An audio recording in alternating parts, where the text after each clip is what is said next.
Is it me? It's getting warm in here. Welcome back, YouTube. YouTube, how have we all been?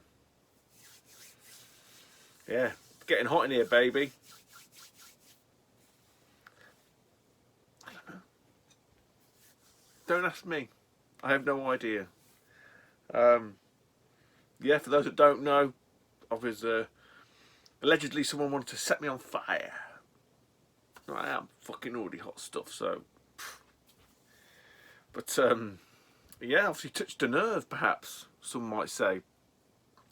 Speak truth to power and all that malarkey. Yeah, YouTube has become quite the toxic place. I mean, to be honest, there's always been a bit of toxicity about it, but of late, the last couple of years, I think probably more so during COVID or just before COVID, it was getting really bad. Obviously, people have got ideas of grandeur. People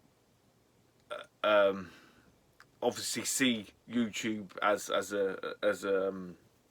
a way to make money, as a job, I suppose, for want of a better word. And you know, on the whole, I ain't got a problem with that really. My issue has always been the people that come to YouTube and sort of say, oh, they're part of the community and this, that, and the other, and then they just then proceed to go and what I would call abuse that trust that people have given towards them in the community. And you can see it a mile off. I say I've been doing this 13 years. 13 years. The 26. So 13 years to... Oh, shit. Today or tomorrow... yesterday, I think it was. Since I started the channel. And when I started the channel, I think... I can't remember if I did videos. I think I might have done my first... I can't remember anyway, but it's been 13 years. I've been on here 13 fucking years. You see it all. I've seen it all. There's nothing new under the sun on YouTube, like I said before. And you can see these people. Spot them a mile off. Not all the time. Some people, unfortunately, you know, they choose a path. And they deem YouTube is the route for them to not have to work or get a job, I suppose. And to grift. And to beg, and I don't care what anybody says. You're not going to change my mind. It's like Brexit. Like you're either for or against it. Neither the twain will meet. Having Patreon is not a tip jar. You are begging people to give you money. That's what it is. You're begging people, right? My understanding of Patreon, it was set up for commission work. So you'd have an artist or say like some designer in the game, but like a Kickstarter, where people would give you money to make that thing a reality at the end. Whereas what people are using it for now is just literally a monthly churn, and people are making thousands of pounds, and people might say, "Oh, what does it matter when everyone's own money? This, that, fucking 100%. You're all fucking stupid. I'll tell you that much for nothing. You're fucking thick as pig shit. To give someone money to make videos on a free platform is absolutely fucking daft. You're all daft as a fucking brush. I'll tell you what." You must be fucking rolling it if the old cost of living crisis hasn't hit you yet, and you can still afford to spunk £5 a Patreon out, and God knows how. Because let's be honest, most of these people who do this, they're that gullible, and they're that fucking. I don't know. I'd love to know the mindset of these people that do it. They're not gifts given to one person. There's probably a couple of them, but fucking ayo, a fool and the money are soon parted.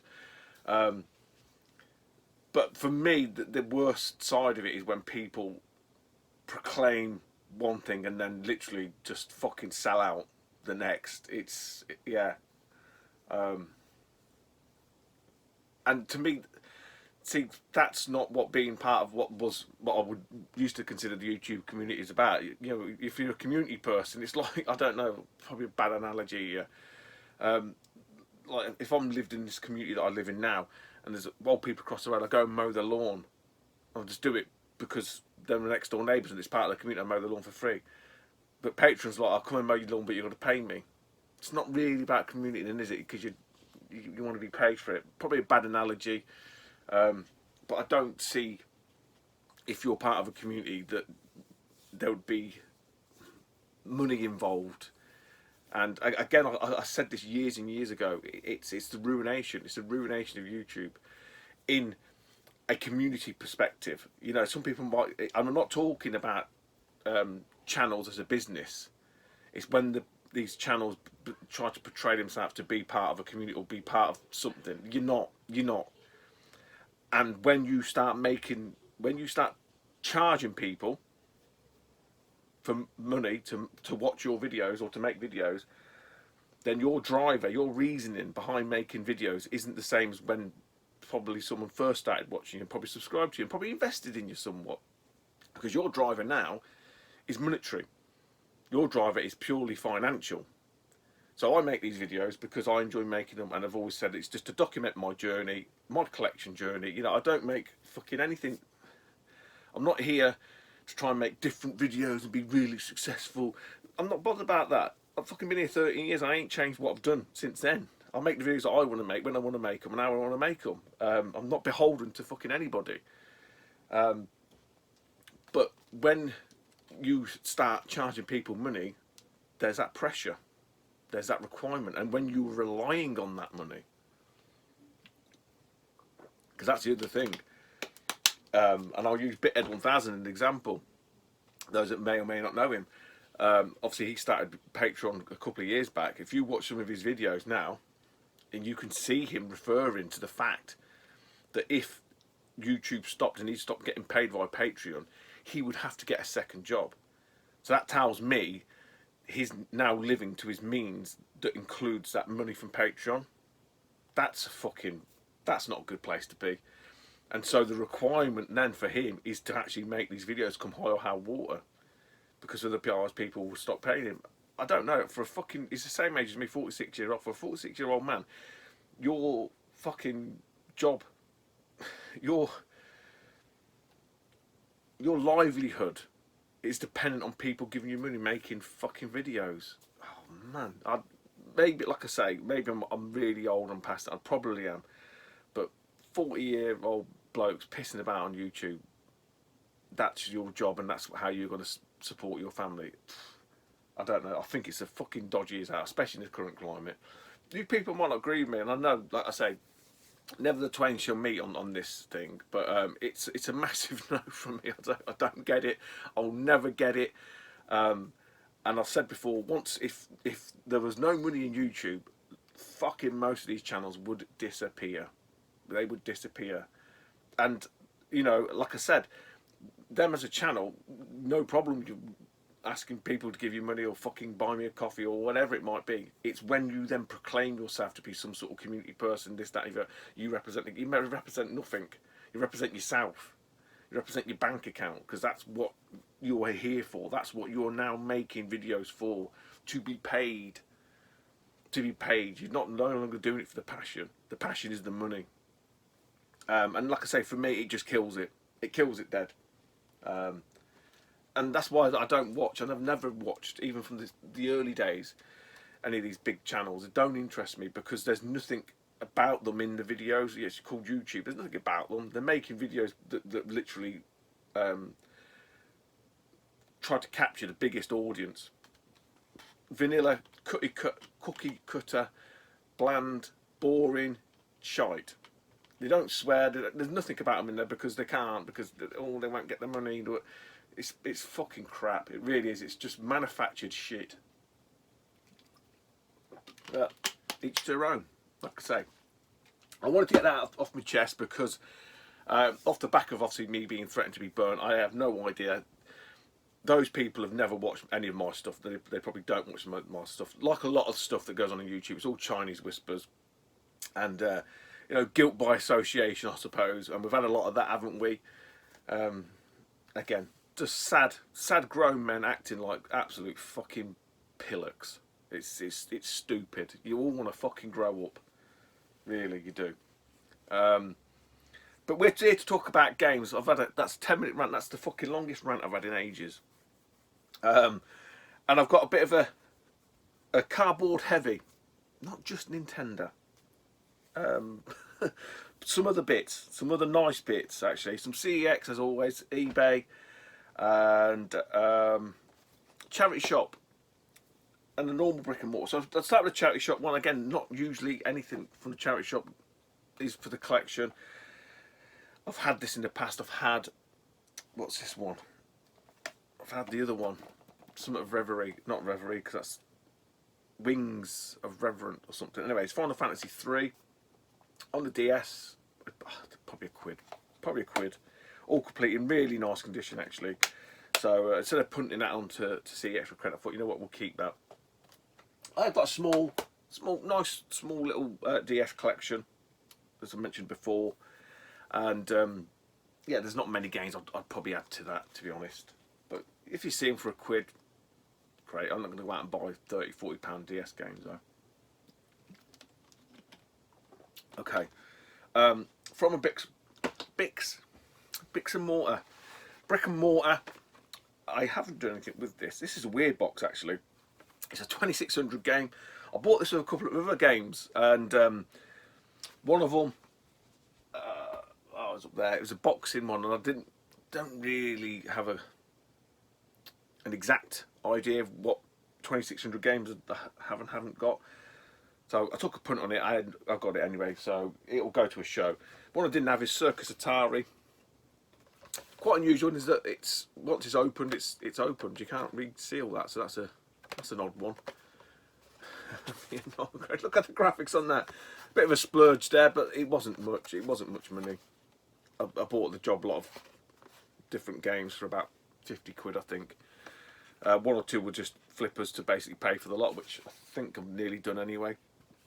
So it's cost me the grand total of fuck all. It always amazes me how you can find fucking 1980s games like Atari games in better condition than you can Super Nintendo. Not all the time, but on the whole. One of life's weird mysteries. From eBay, one to complete a box, a game on the NES, on the NES, on the Nintendo. We've got the Shadow Warriors. So where is it? Oh, it's down the other end. Oh no, it's here. Ninja Gaiden. I'm not sure if that's a Geordie Slasher one, but we'll pair that up. Again, I think that was like about a fiver. Always on the lookout for NES manuals, and all that's just reminding me. We were stalling out at Leicester Comic Con. Fob, Dana, and myself, and Jimmy Retro. Gimme, Jimmy. Nice to see Jimmy. He's on his Norman Bates. His missus Sally went, mate, I ain't fucking going to that. So he was on his own. It was all right for a first Comic Con. It wasn't bad.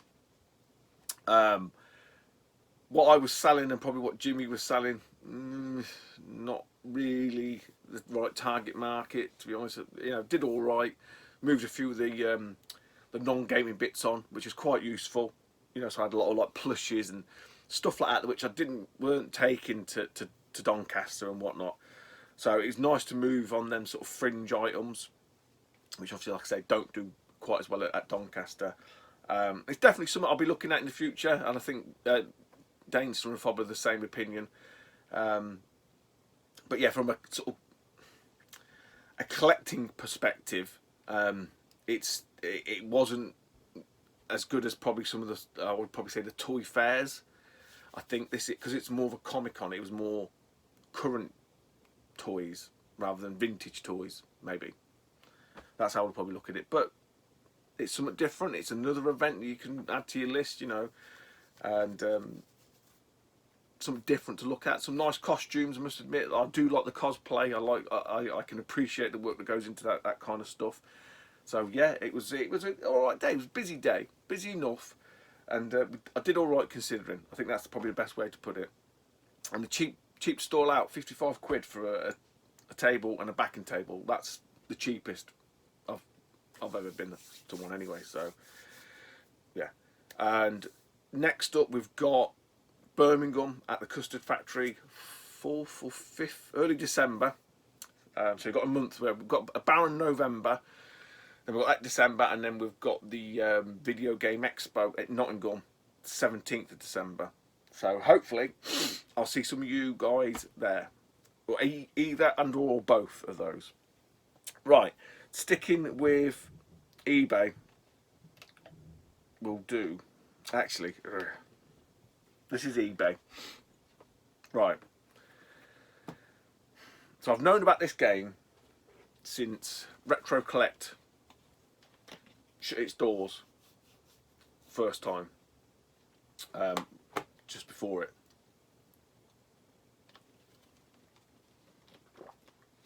And it always irked me because they added this game. They added this game to their list, and I don't really understand why. So I know there's some people out there that are like, they deep dive into the Master System. And I know Ollie knows a few of them. Is it Kevin? I think it was like Kevin Murray. I can't remember what his name is now. People like that, Clint, etc. To go for these variants and all kinds of weird shit. So I'd love to know how. Actually, Eddie Rollercore might know, because I know he knows a few people on Retro Collect. How this game got added to the full PAL list. Because it has irked me, and I'm just a stickler for a fucking list. I don't know why. There's something wrong with my brain. It's basically a reskin of Astro Warrior. But they added it in, and I don't understand why this was added in and some of the other ones weren't. So if anyone knows, then let me know. But I've spoke to Clint early today. Retro Rewind. Is it Retro Rewind? Fucking hell.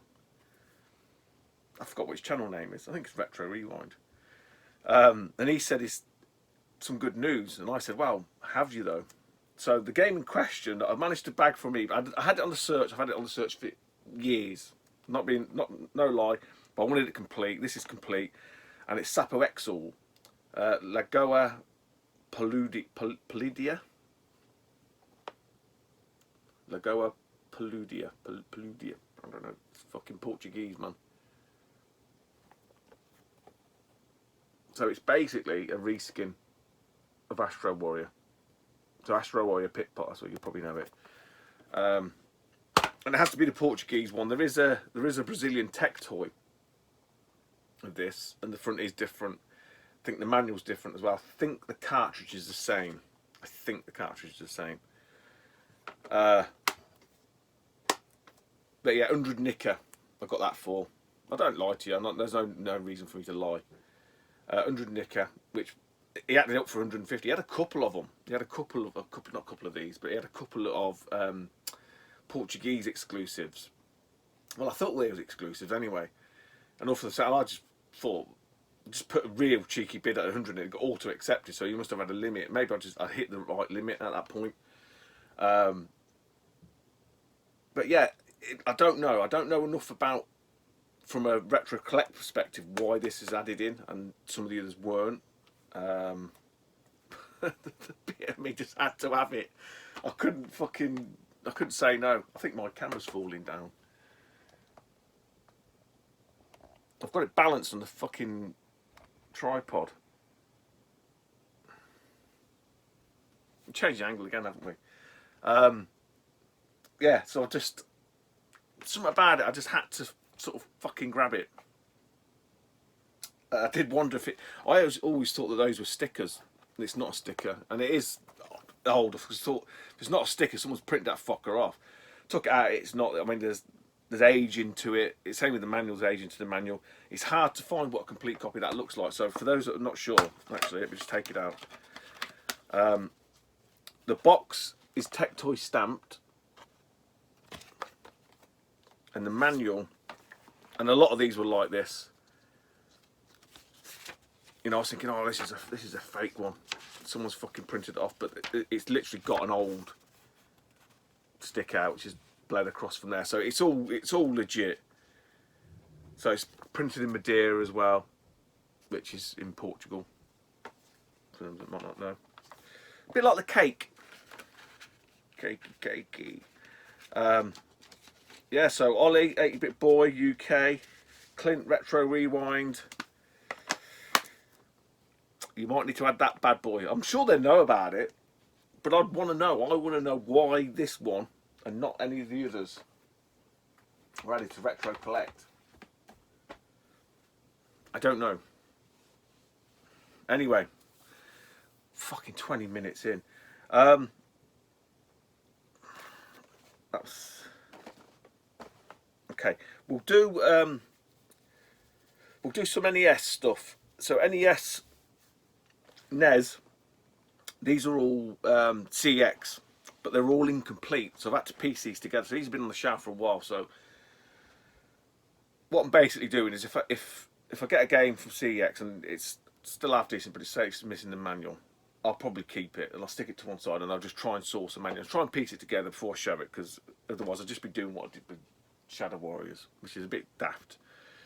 So these ones have been that same thing, and I'm sure. Oh, maybe not this one. Maybe not this one. I thought this one I did, but maybe it's complete. I'm not going to bother showing me opening the boxes CX either, because that's a bit boring. I do stuff like that from time to time. Well, that looks quite good, and I get bored of doing it, so it ain't going to be something I'll continue to do. I might do the odd if I get a nice, tasty title and do an unboxing, that sort of thing. But these are neither here nor there. Yeah, we've got a copy of Power Blade, all complete. Bit of a dink there, but again, this is a weird one you don't tend to find in good condition too often. So we bagged that one, and like I said, yeah, all of these are the duplicates for these will be going to a show, so I might get a couple of quid back. Quite a nice copy. Again, it was missing the manual. Managed to piece that one together. Again, it's quite a tricky one to find. I don't know why. Tiny Toons Adventures. And quite a nice box. I don't think I've ironed. Did I iron this one? Oh, I think I did iron it. Had a bit of an iron. Nice platformer there. And another one, which I think is surprisingly tricky to get.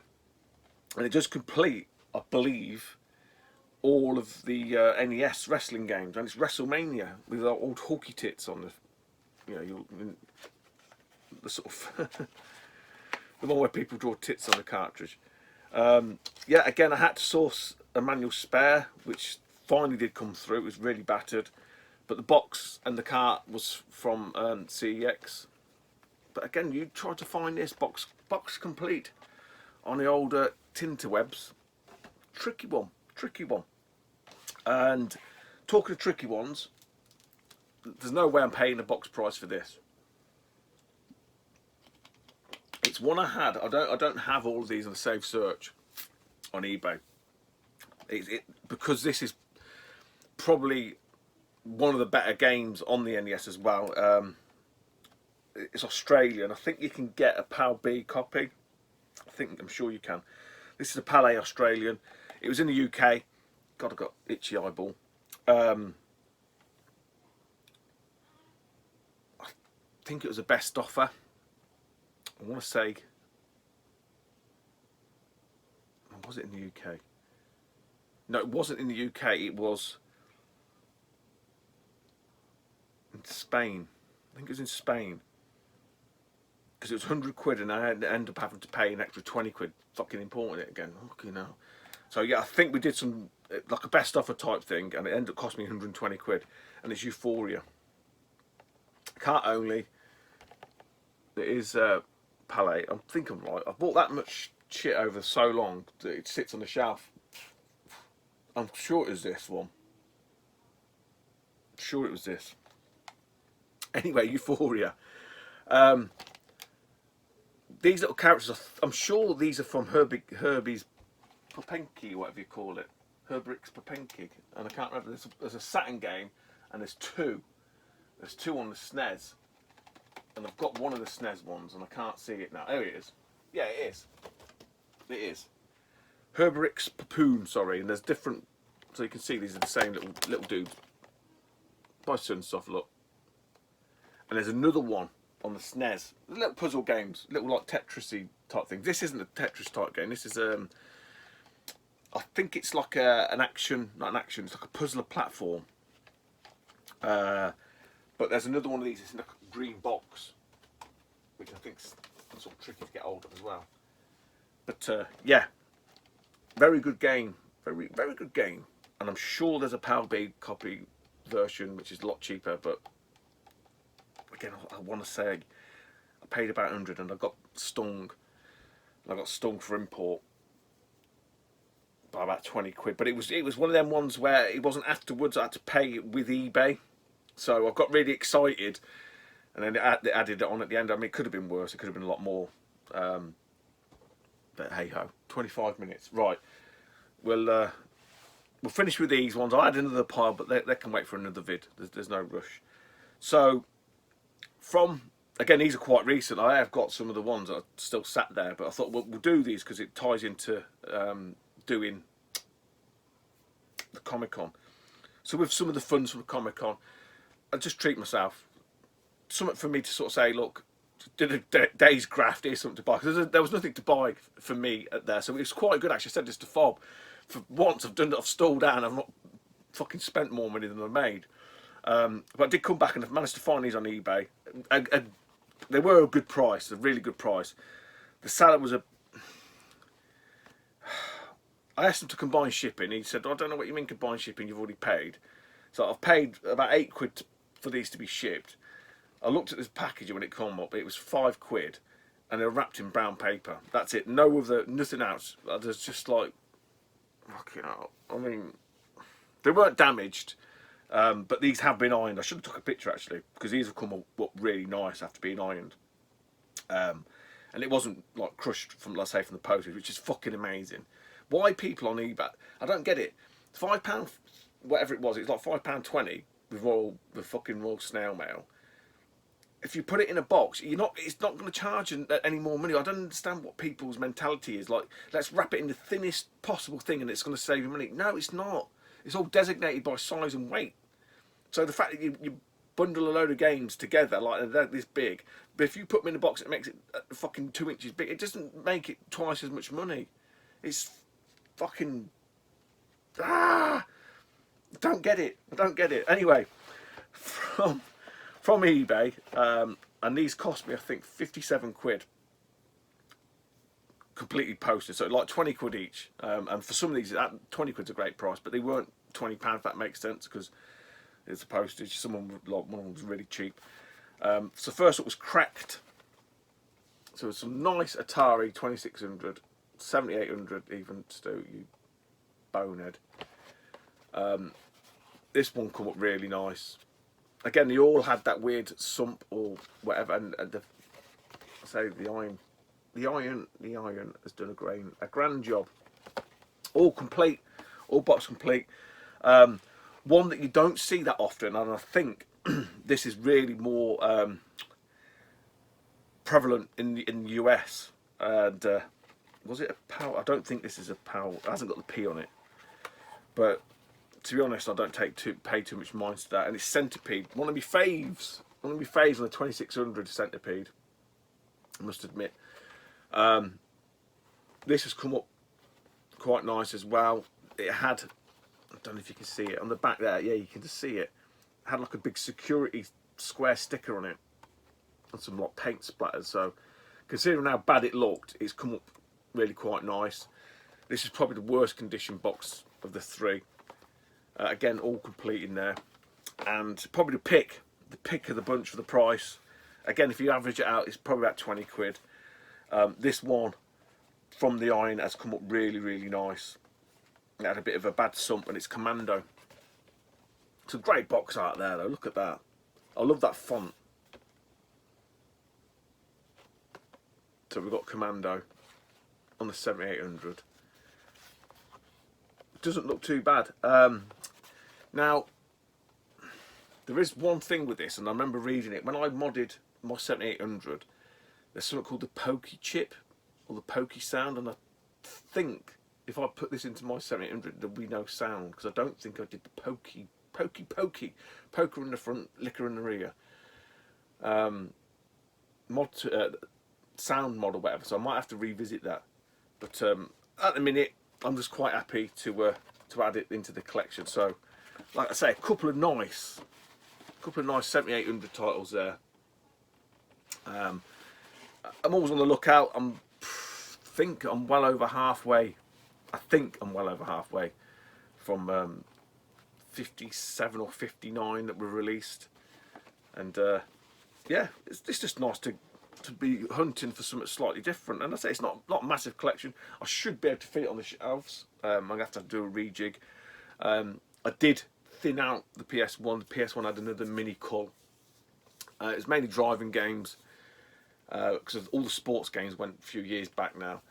But the PS2, I keep banging on about the PS2, but that's all down there. That does need looking at because that's going to be some of the space that's going to be required. And it's not in any order either. The stuff's all over the place, so it does need cataloguing alphabetically, whatever you want to call it, and maybe some of the lesser titles taken out. But I don't think there's many in there, but I could be wrong.